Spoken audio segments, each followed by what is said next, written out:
We live by the word, yeah. We love like the king. Praise the Lord. I am Femi Fenojo, your host on Maranatha Teaching Channel. I am well. I believe that you are well. Jesus Christ is Lord. Welcome to this fifth installment of our book, Kingdom Mini Series. You know what we are doing? We are counting down to the release of the paperback of our book, The Kingdom of God, A Journey into the Heart of God's Kingdom, which I co-author with my brother, Pastor KINDLE Fenojo. Praise the Lord. So I welcome you back. Obviously, you know, we released the Kindle copy of this book a couple of weeks ago. Now, by the grace of God, the paperback will be out on Amazon on the 30th of August 2025. That is the last Saturday of August.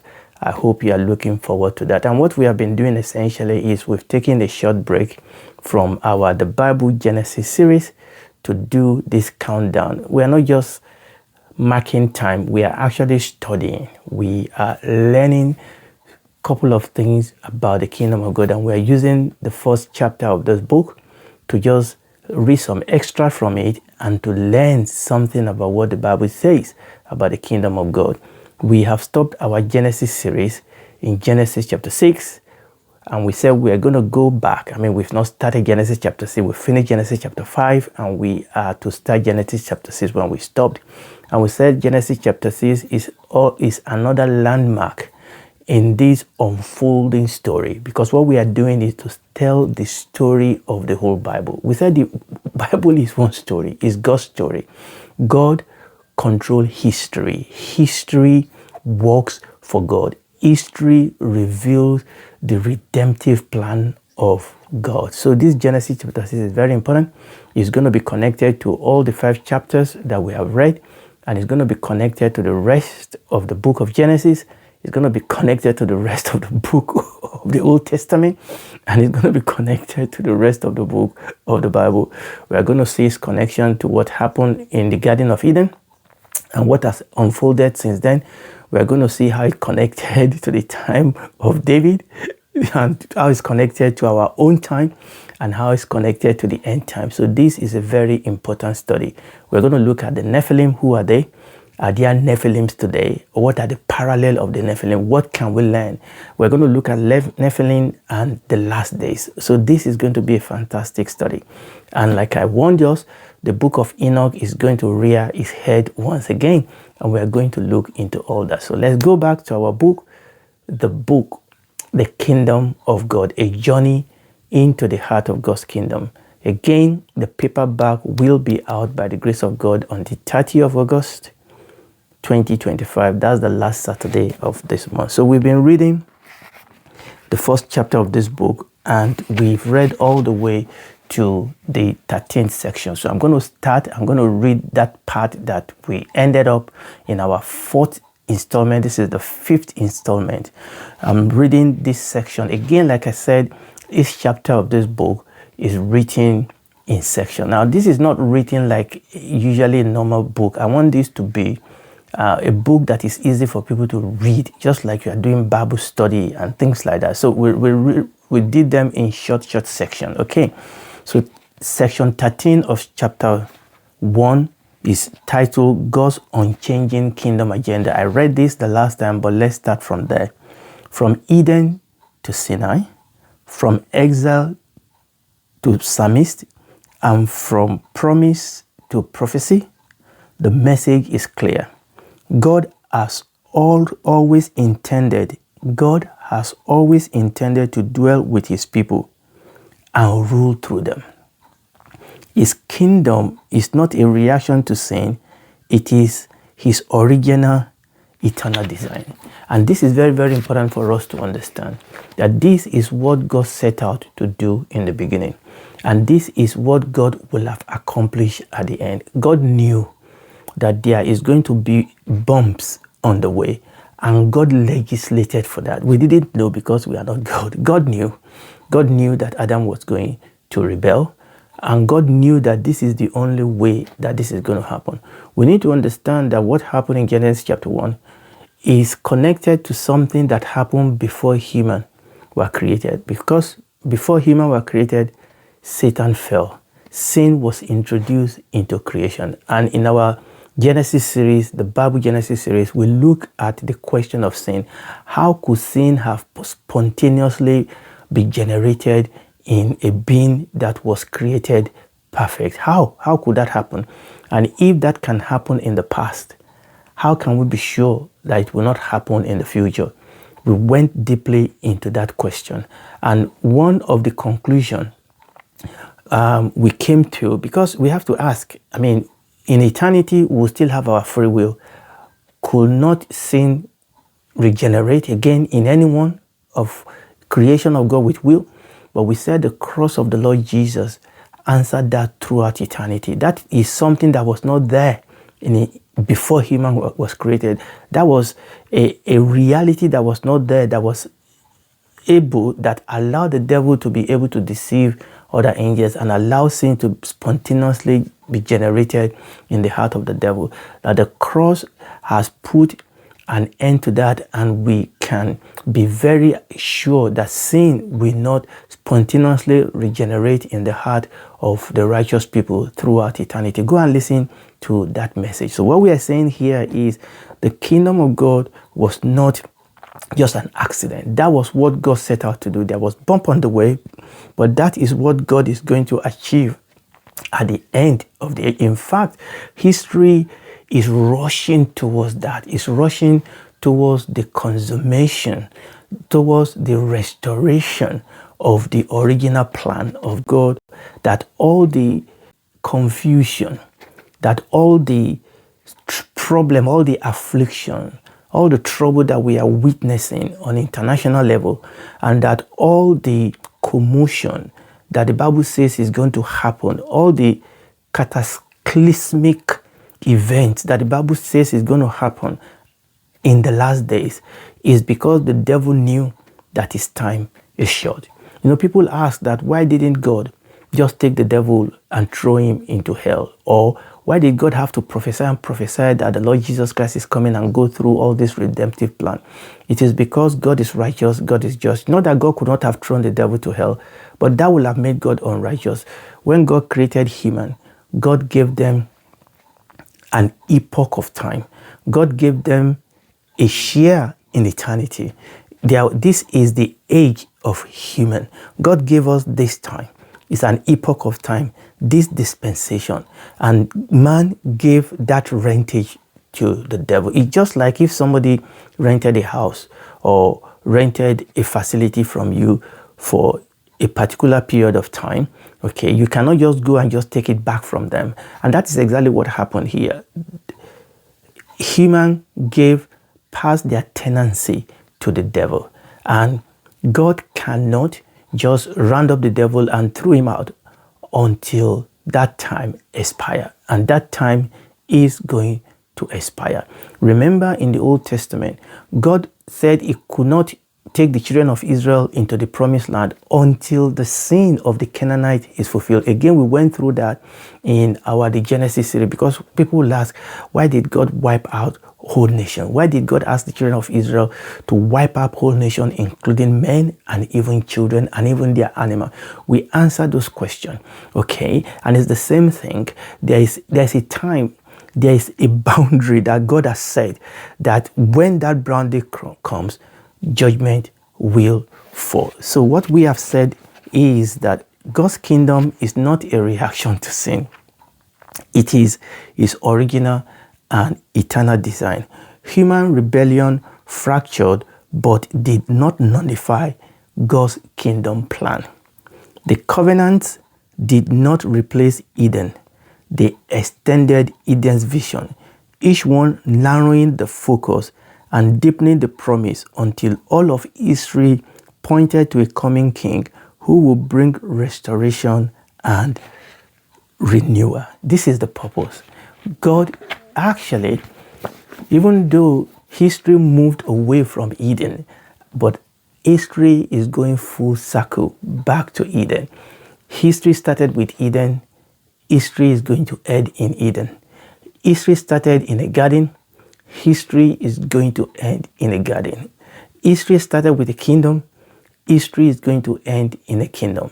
The kingdom of God, God being the king, the Suzerain king, and human being the vassal king. We shall reign with him throughout eternity. History is returning to exactly where it started from. Obviously more glorious, obviously more powerful. Praise the Lord. The foundation of the kingdom is not a system, an institution, or even a nation. The foundation of the kingdom is God himself. Now, in the kingdom, there's a system. In the kingdom, there are citizens. In the kingdom, there are people. But those are not the foundation. The foundation of the kingdom is the king himself, is God himself, whose throne is established in righteousness and justice. Every law, every prophet, every shadow point to the day when heaven and earth will be reunited, and the will of God will be done on earth as it is in heaven. Wow, this is absolutely fantastic. And this is what this book is about, the kingdom of God. You know, we could have put a very sensationalistic title on this book, but we just want it to be simple. This is the message that the Lord Jesus preached. This is the message of the Bible from the beginning. This is the message that John the Baptist preached. This is the message that the Lord Jesus preached. This is the message that the Lord Jesus lived out. It was his message. It was his kingdom. This is the message that undergirded his life here. His miracles were signs of the kingdom. His teachings were parables of the kingdom. He died as the king of the kingdom. He rose and ascended as the king of his kingdom. He sent us out as the king of the kingdom. This is the purpose of this book. And when the church started preaching, that was their message. Their message was Jesus Christ and the kingdom of God. And I believe that this book will open your eyes, will feed your soul. Again, we are not trying to be sensationalistic here. We are dwelling. The Lord Jesus said, if you continue in my word, then are you my disciple indeed, and you will know the truth, and the truth will set you free. I believe the truth that is encased in this book has the power to set us free, not because it was written by myself and my brother, but because we believe we have shared the very heart of the word of God in this book. There are forces out there that want to dilute the message. Paul wrote in the book of Galatians that people have another gospel. They have another Jesus. We preach the Jesus that respond to all our whims. You know, the Bible says that the time will come in the end days that people will not be able to tolerate, sound doctrine. They will heap for themselves teachers that will tell them what they want to hear. King James called them itching ears. In other words, they want to hear what tantalizes them, what pander to their wokeism and things like that. But that is not the scripture. Such a gospel will not experience the power of God. That is the reason why the Bible says in the last days, the people will have a form of godliness, but they will deny the power thereof. And that's why we just call it simply the kingdom of God, because that is the heart. And I believe that as we understand something about the kingdom, we'll be able to live the life of the kingdom, and then we'll be able to experience the power of the kingdom. Let's begin to round up as we look at section 15. Let's look at section 15. And it talks about practical challenge, reclaiming your role in the kingdom, reclaiming your role in the kingdom. A Christian is a citizen of the kingdom of God, called to live with kingdom purpose, power, and presence. I'll read that again. A Christian is a citizen of the kingdom of God, called to live with kingdom purpose, power, and presence. Praise the Lord. He said to live with a kingdom mindset is to see every area of life as spiritual territory, to evaluate your decisions based on the King's will, not cultural norms. Long for the full restoration, but act now as an ambassador of heaven. The Bible tells us in Matthew chapter 6 verse 33 that we should seek for the kingdom of God and his righteousness, and all these other things will be added unto us. Let's round up as I read this final part for us. This is not just about morality or church attendance. This is about total alignment with the reigning. I will read that again. This is not just about morality or church attendance.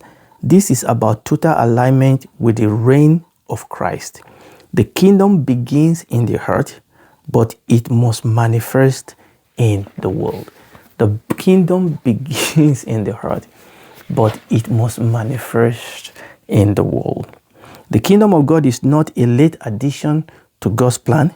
It is the eternal framework through which God relates to creation. I'm doing summary here now.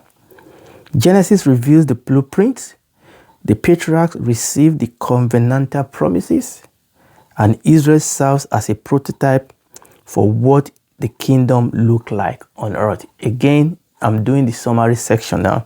Even in failure, the kingdom thread remains unbroken, not because of human faithfulness, but because of God's covenantal faithfulness and redemptive sovereignty. Praise the Lord. I think I'm going to stop there today. I want to believe that this has been a blessing to you.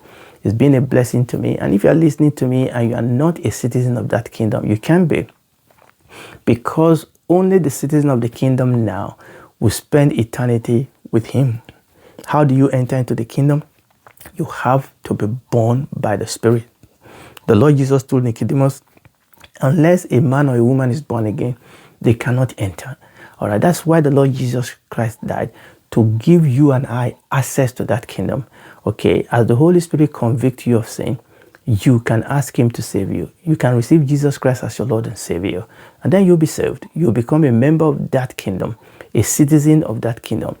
Every citizen is also a son or a daughter in the family. So as a citizen of God's kingdom, you're also a daughter and a son of God. And then he will walk the rest of your life with you on this earth. And when this is all over, you'll be able to spend eternity with him in the new heaven and the new earth. You can do it right now where you are. And back to the book. Remember, the paperback of our book, The Kingdom of God, that we've been reading from, will be out on the last Saturday of this month, 38th of August 2025. It will be out on Amazon. The Kindle is out. Remember, when the paperback is out, the Kindle price will be reviewed up from the introductory offer to in step with the price of the paperback. The paperback will be retailing for around £15, and the Kindle will go up to around £10. At the moment, you can still get the Kindle for around £5. So you can do that. There's still time for you to get it at that point, at that price. Okay, so once again, thank you to everybody that have bought the Kindle. Thank you to all of you that have been in touch with us to say you are waiting for the paperback. I believe this will bless you. And if it's blessing you, leave us review on Amazon. It does help the visibility of the book and the Kindle, and also tell other people about the book. Until I come your way next time on this book, Kindle book, on this Kingdom book mini series. Until I come your way again, God bless you. Shalom. Bye.